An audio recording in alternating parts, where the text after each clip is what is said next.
भगवान ने गीता के अंदर 3 जगह वर्णन किया है।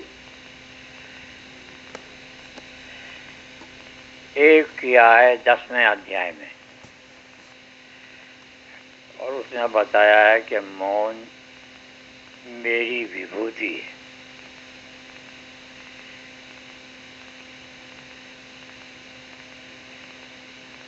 संसार में जितनी भी विभूतियां हैं वो सब भगवान की है।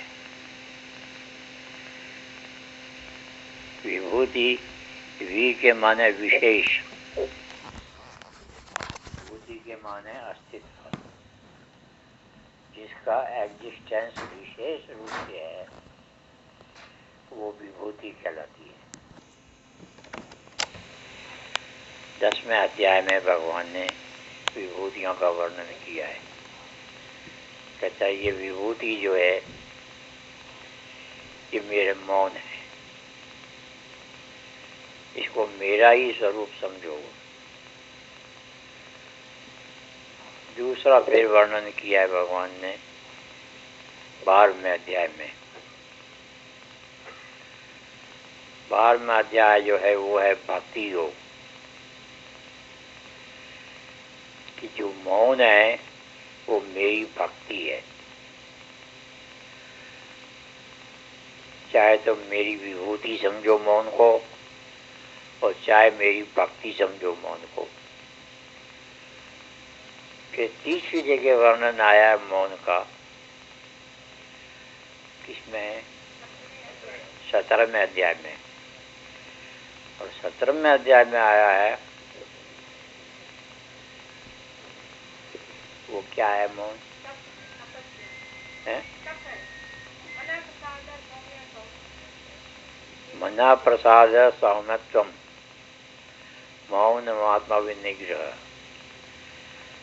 मन की जो प्रसन्नता है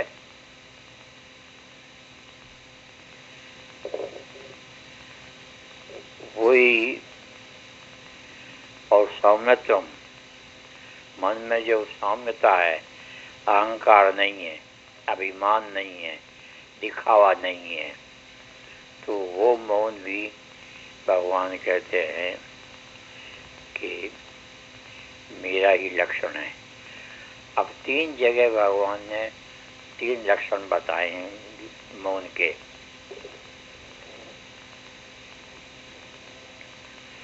एक जगह बताया है कि मौन जो है वो भगवान की विभूति है। विभूति कहते हैं विशेष शक्ति।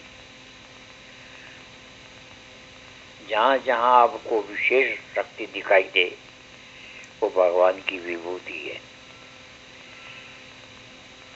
और फिर भक्ति योग आया है, वो भक्ति जहाँ आपने मौन देखा वो भगवान की भक्ति है। आपका मन भगवान की भक्ति में लग गया। इस प्रकार मौन के ये 3 लक्षण हैं। और तीसरा बताया है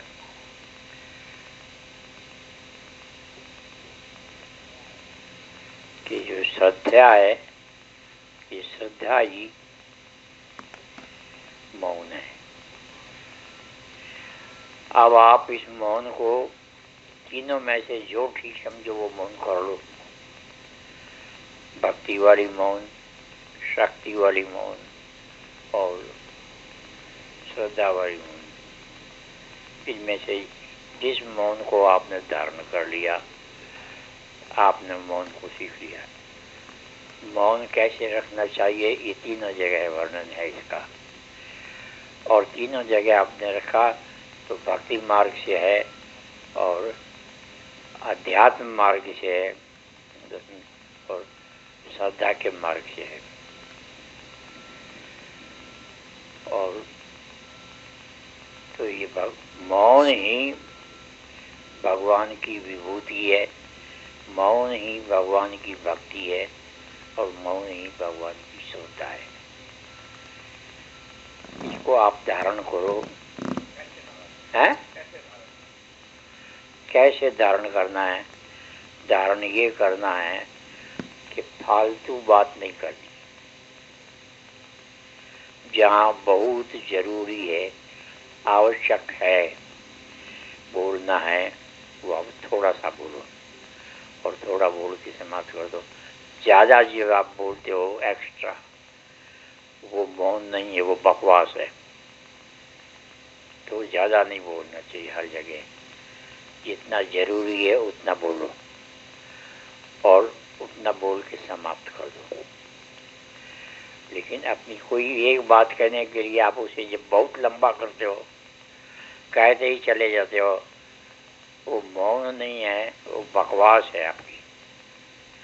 तो बकवास नहीं होनी चाहिए।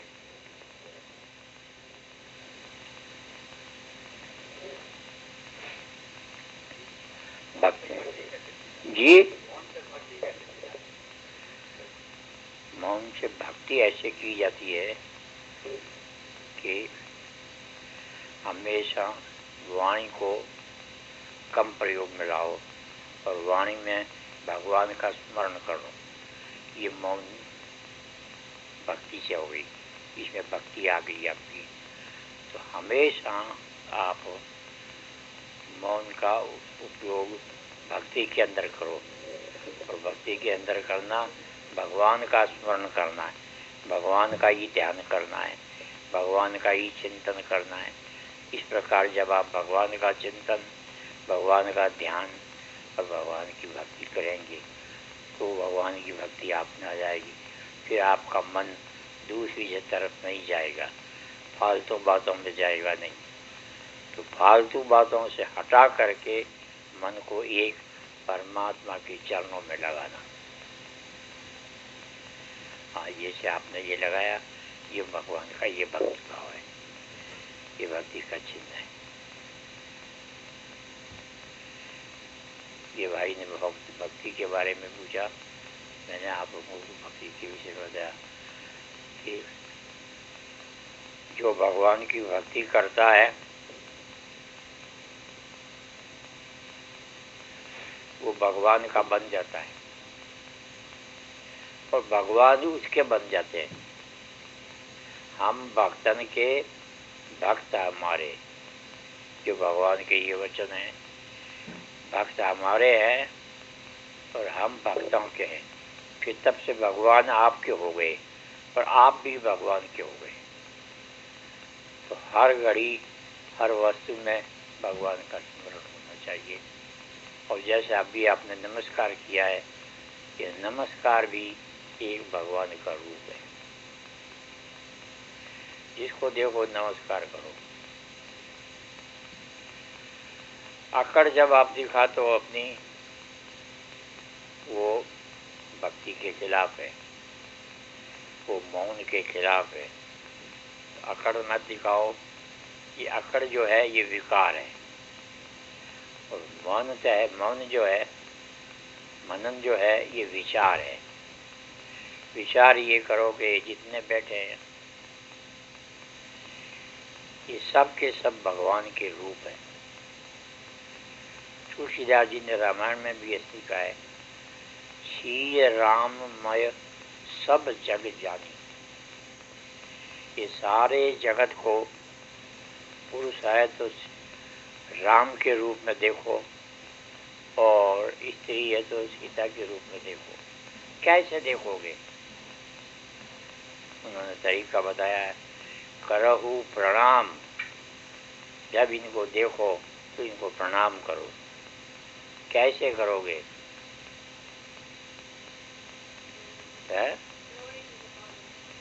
करई प्रणाम जोड़ी युग पाणी।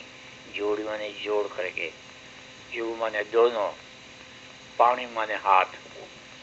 दोनों हाथों को ऐसे मिला करके पर प्रणाम करो। ये अगर आपने नियम बना लिया तो आपने मौन का रूप धारण कर लिया। फालतू बात मत करो। जब जिससे मिलो, श्री राममय सब जग जानी। सारे जगत को सीता और राम के रूप में देखो। तो कैसे देखोगे? करो हूँ प्रणाम, जिसको देखो उनको प्रणाम करो। तो कैसे प्रणाम करोगे? जोड़ी युग पाणी, जोड़ना दोनों हाथों को जोड़ गए, युग मन दोनों, पानी मन हाथ, दोनों हाथों को जोड़ करके उनको प्रणाम करो। ये भगवान ने रामायण में तुलसीदास जी ने बताया है। और अगर आप इस तरह से नियम कर लिया, जिसको देखो हाथ जोड़ के प्रणाम करो, तो आपका ये मौन सफल हो गया, मौन सिद्ध हो गया। और जो मौन का उत्तम फल है वो आपको मिल गया, यानी शांति मिल गई। थोड़े दिन करके देखो आप।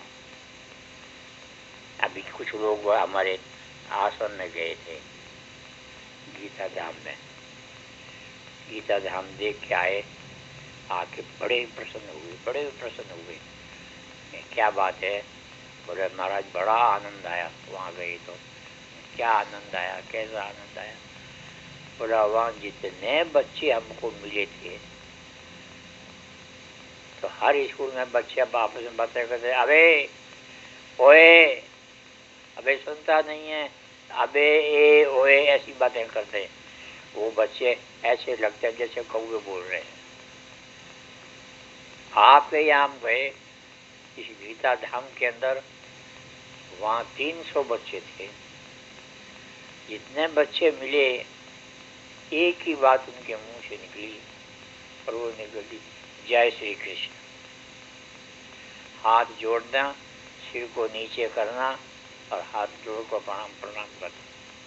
जोड़ी जुग, जुग मने दोनों, जोड़ी मने जोड़ना, पानी मने हाथ, जोड़ी जुग, दोनों हाथों को जोड़ करके प्रणाम करना। और कैसे प्रणाम करना? सीय राममय सब जगह जाने। तो उनके अंदर सीता और राम का रूप देखो। ये जितने बैठे हैं यहाँ पर, ये पुरुष है, ये राम का रूप है। इनमें अच्छे लक्षण हैं, अच्छे गुण हैं। अभी ये भाई हाथ जोड़ के प्रणाम करके गए। ये तो कुछ नहीं मुझे, पर हाथ जोड़ करके जो इन्होंने प्रणाम किया, इन्होंने सब कुछ अपना दे दिया आपको। और मेरे मन में ऐसा लगा कि मामूली आदमी नहीं है, ये साधारण व्यक्ति नहीं है, तेजस्वी है। इसके अंदर वो भाव है जो महापुरुषों में होता है। तो आप अपने बच्चों को यही सिखाओ कि महापुरुषों का भाव बच्चों में आ जाए, जिससे मिले हाथ जोड़ करके मिले, जोड़ी जुग पानी। हाथ जोड़ के बच्चे प्रणाम करें। वहाँ जितने गए तो लोगों को सब बोले जय श्री कृष्ण। हर बच्चा गए जय श्री कृष्ण, तो बड़े खुश हो गए, निहाल हो गए। दिया कुछ नहीं, बच्चों ने उनको कुछ दिया नहीं था, उनको कुछ मिला कुछ नहीं, लेकिन इज्जत मिली उनको। और इज्जत बहुत कुछ है। जिस आदमी की इज्जत गई, सब कुछ गया। जिस आदमी ने इज्जत कमा ली, हमारे यहाँ कहते हैं जाई जो लाख और रही जो साख। लाख रुपया अगर चला जाए और फिर आ जाएगा, लेकिन अगर इज्जत चली गई वो फिर नहीं आएगी। इज्जत नहीं गंवानी चाहिए अपनी। तो उन बच्चों ने उनको इज्जत दी, हाथ जोड़ करके प्रणाम किया। वो इतने खुश हुए, निहाल हो गए, कहने लगे महाराज ये आपकी स्कूल क्या है, धन्य है। हम तो चाहते हैं इस आपकी स्कूल की कुछ सेवा करें। यह आपके यहाँ के सज्जन थे, वो मिलने के लिए आए थे। न हमसे राम राम किया, न हमसे नमस्कार किया, ऐसे ही आगे जेब में हाथ डाल के बैठ गए। कैसे आए? कहने लगे जी आपसे एक बात पूछने आया हूँ। मैंने कहा पूछो।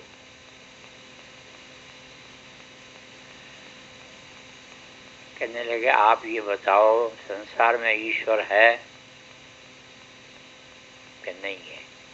खाली गप है। सब लोग ईश्वर की बातें करते हैं, ईश्वर है, क्या कभी किसी ने ईश्वर को देखा है? देखा है तो कैसा है, कहाँ रहता है? ये मैं पूछने के लिए आया हूँ आपके पास। थोड़ी देर बैठा मेरे पास, मैंने उसको समझाया ईश्वर है, सारी दुनिया मानती है, इसलिए है। नहीं मानता है वो बेईमान है, जो ईश्वर को मानता है वो संत है। खैर ऐसी बात, थोड़ी देर हुए 10-15 मिनट बात करके चला गया नीचे। ऊपर मैं बैठा था जहाँ वो मेरे पास आया था, फिर नीचे चला गया। नीचे चला गया, आधा घंटे तक नहीं आया। आधा घंटे के बाद वही आदमी फिर ऊपर आ गया और आके मुझे कहने लगा कि स्वामी जी मैं ऊपर आया हूँ, फिर दोबारा मैंने नीचे गया, मैंने आपके बच्चों को देखा स्कूल के। उन स्कूलों के बच्चों को देख करके मेरे मन में ये आया कि ये बच्चे नहीं हैं, ये देवता है। इन बच्चों को देख करके मेरे मन में ये आया ईश्वर है। अपने आप वो कहने लगा, जो मुझसे पूछने आया उसका जवाब वो खुद देने लगा। वो आया,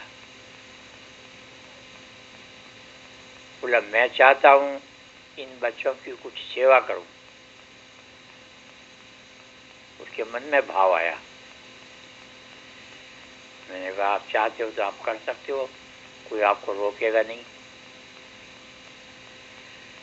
जेब से चेक निकाला, एक चेक काटा 1 लाख रुपए का, और वो 1 लाख रुपए का चेक काट के हमको दे दिया कि ये इन बच्चों की सेवा में आप जहाँ चाहो वहाँ लगा देना।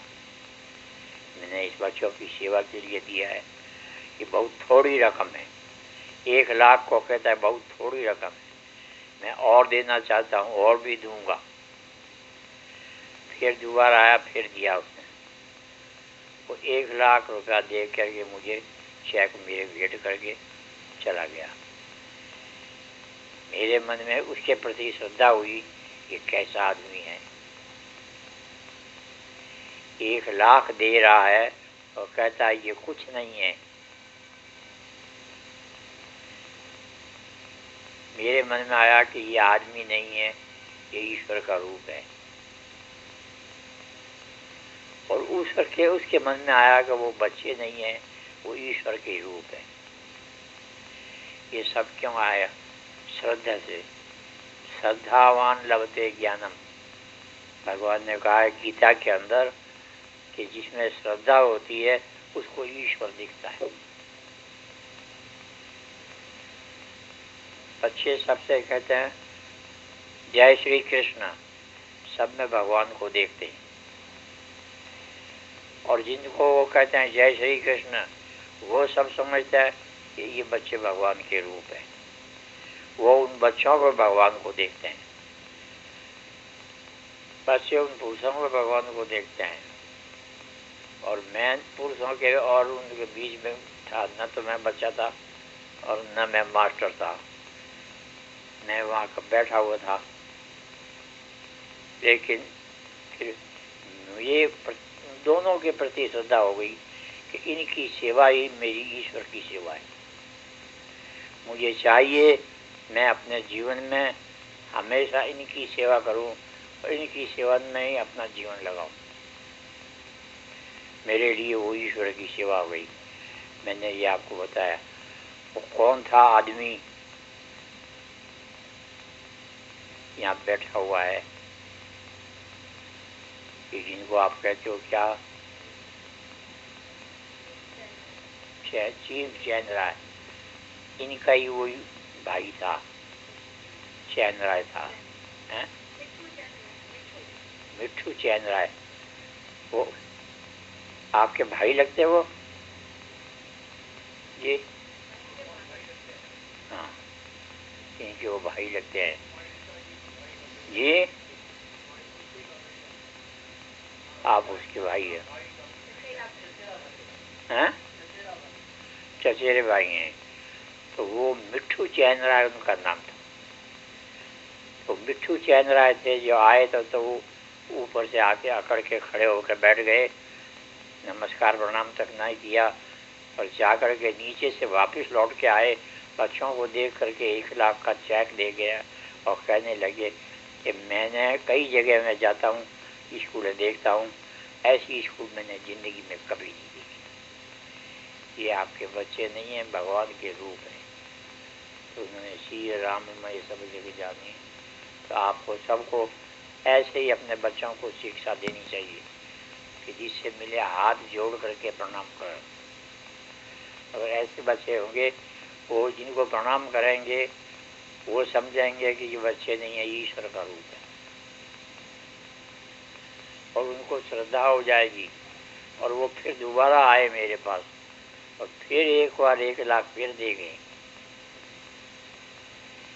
ये रुपए कुछ नहीं है, इज्जत बहुत है बड़ी।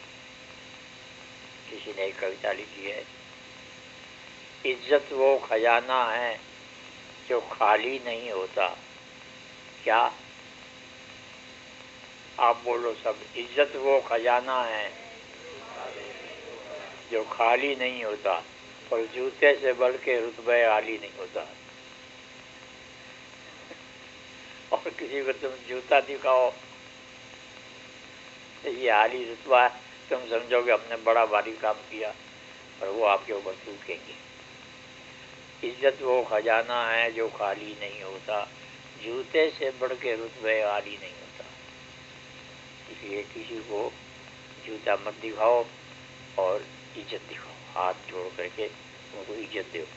बोल कृष्णचंद्र भगवान की जय। इतनी धीरे से जय बोलते हो। बोल कृष्णचंद्र भगवान की जय। 2 बार भी नहीं, एक बार फिर भी मैं बिल्कुल धीरे बोलूंगा, देखता हूँ आप जोर से बोलते हो या नहीं। बोल कृष्णचंद्र भगवान की जय। आपके ये भाई ने बड़ी अच्छी बात पूछी, मेरी तबीयत खुश हो गई। मुझे लगता है आपने भी जय ऐसी बोली है कि आप भी साक्षात सबके अंदर भगवान को देखने वाले हैं, और नहीं है तो बनेंगे। ऐसी मुझे आपसे उम्मीद है। हरिओम तत्सत।